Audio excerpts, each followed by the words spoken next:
Je me tenais là, devant le miroir de la salle de bain, regardant mon propre reflet comme si j'étais un étranger.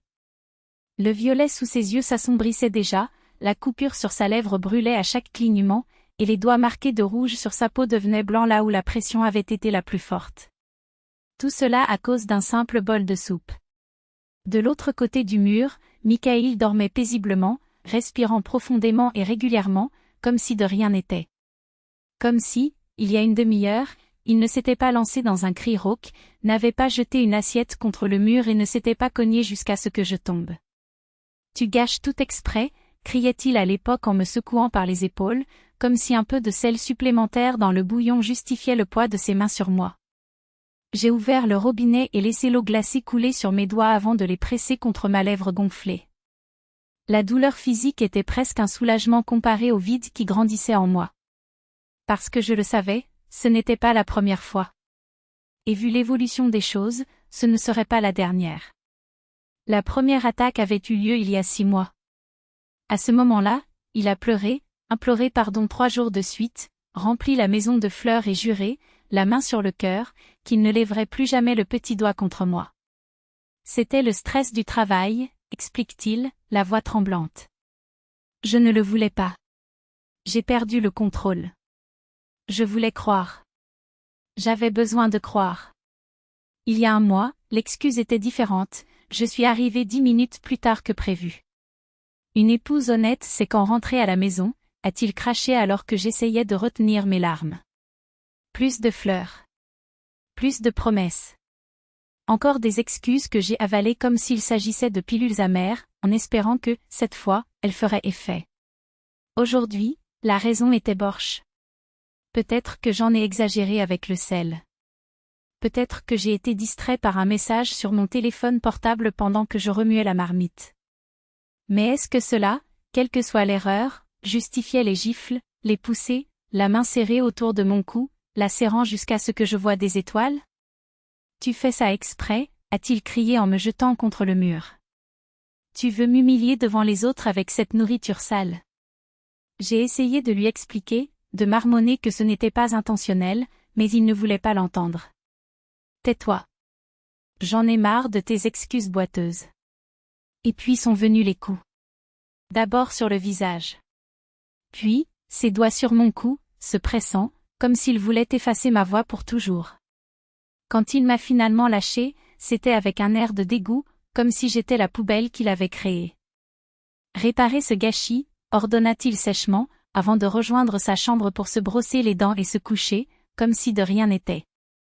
Et je restais là, parmi les éclats de l'assiette cassée et les gouttes de sang qui coulaient sur le sol de la cuisine, essayant de comprendre comment une femme intelligente, indépendante, pleine de rêves, avait atterri dans cet endroit. Nous nous sommes rencontrés il y a 3 ans. Michail était l'homme de mes rêves, attentif, affectueux, plein de petits gestes qui faisaient battre mon cœur. Dîner aux chandelles, mots doux, cadeaux inattendus. Je suis tombé follement amoureux. Nous nous sommes mariés en moins d'1 an. Les premiers mois ont été magiques. Ensuite, tout a commencé à changer. D'abord, ce n'était que des critiques idiotes, la serviette pliée dans le mauvais sens, les clés mal à leur place, le café qui n'était pas comme il l'aimait. Puis vint le contrôle, où étais-tu, qu'est-ce qui t'a pris si longtemps, à qui parlais-tu? Jusqu'au jour où la première poussée, accidentelle, se produit. Puis, un tremblement de bras qui a laissé des traces. Puis, la première claque, parce que tu l'as mérité. Et à chaque fois, ces larmes coulaient, ces excuses, ces justifications qui sonnaient comme des vérités absolues. Cela n'arrivera plus jamais, a-t-il juré.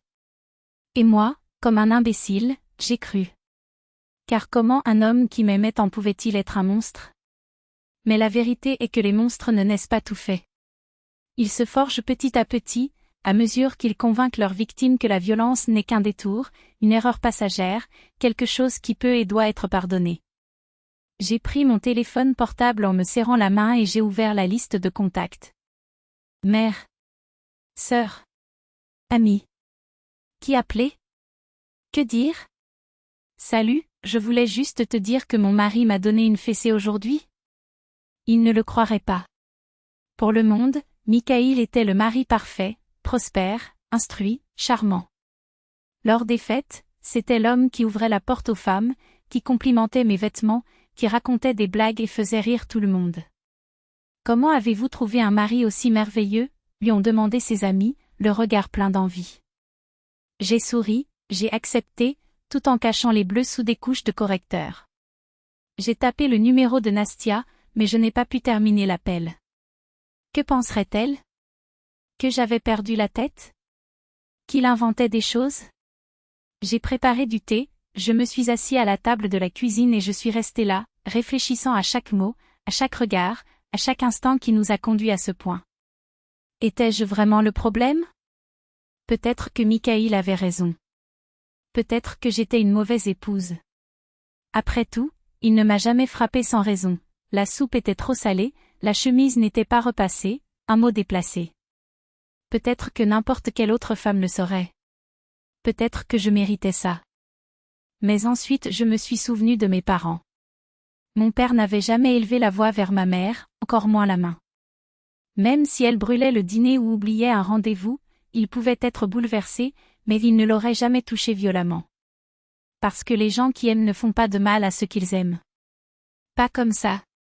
Pas exprès. Et soudain, tout est devenu clair, le problème n'était pas moi. Cela n'a jamais été le cas. Le problème, c'était un homme qui croyait avoir le droit de me traiter comme un objet réglable en gifle. Lorsqu'il se réveilla le lendemain matin, il était frais, disposé, comme si la nuit précédente n'avait jamais existé. Quand il m'a vu, il a froncé les sourcils. « Qu'est-il arrivé à ton visage ?» demanda-t-il avec un ton de mensonge qui m'était déjà familier. Je me suis encore cogné contre la porte, répondis-je automatiquement. C'était notre excuse officielle, j'étais maladroit, je trébuchais toujours sur quelque chose. Une histoire commode pour cacher la vérité. Nous devons parler, annonça-t-il, assis au bord du lit comme s'il était un juge sur le point de rendre son verdict. À propos de quoi? Du fait qu'une fois de plus, il avait franchi une ligne qui ne devrait jamais être franchie? Si vous vous sentez lésé, commença-t-elle en se frottant les mains comme si elle les nettoyait, je l'ai déjà expliqué hier, vous m'avez poussé à bout.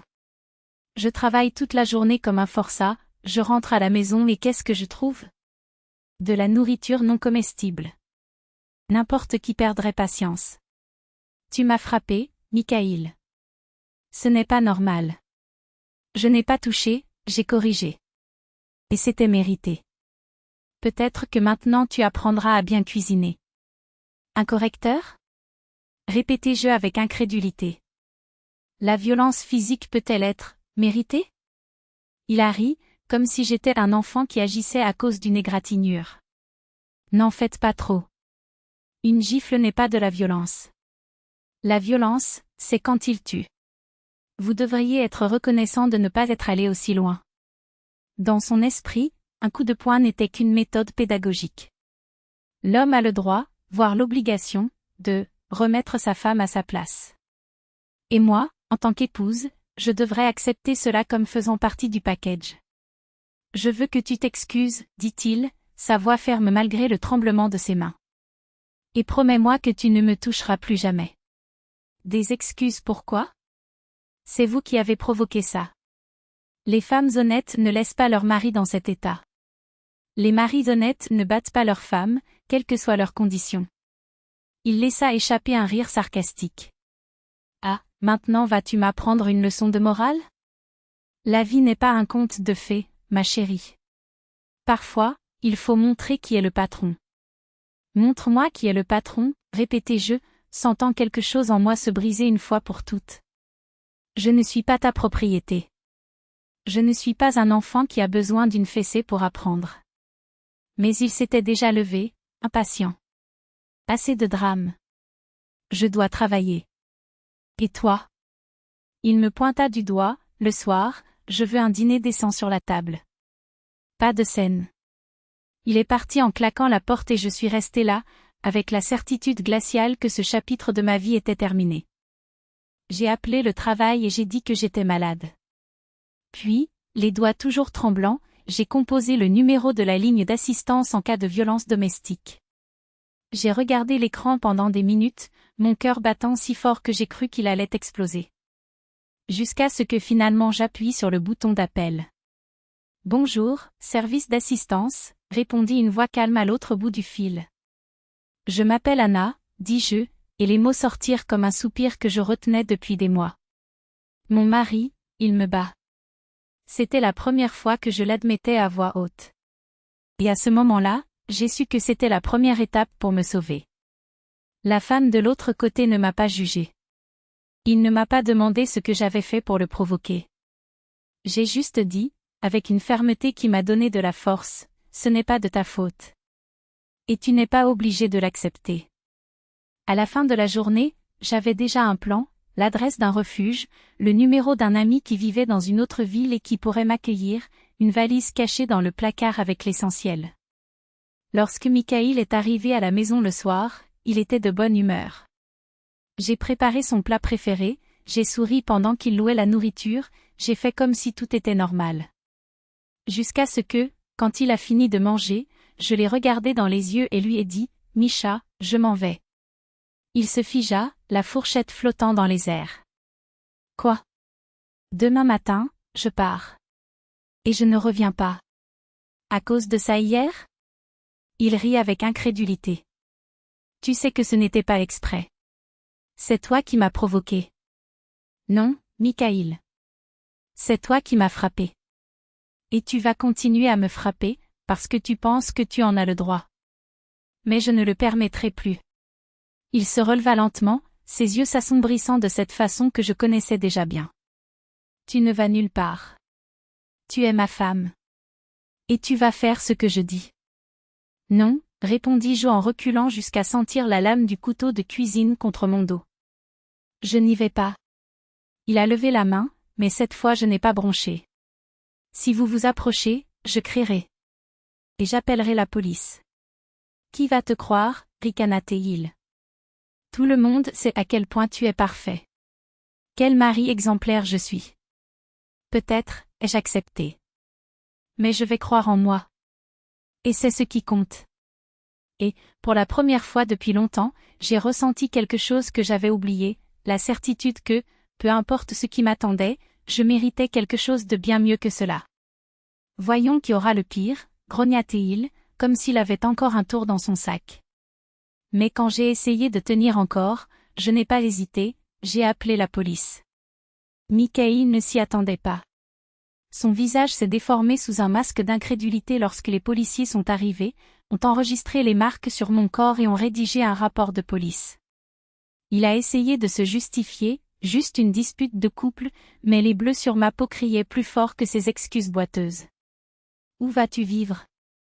Où vas-tu ? » demanda l'un des policiers, tandis que Michael, acculé, me regardait depuis le coin de la pièce avec une haine qui ne m'effrayait plus.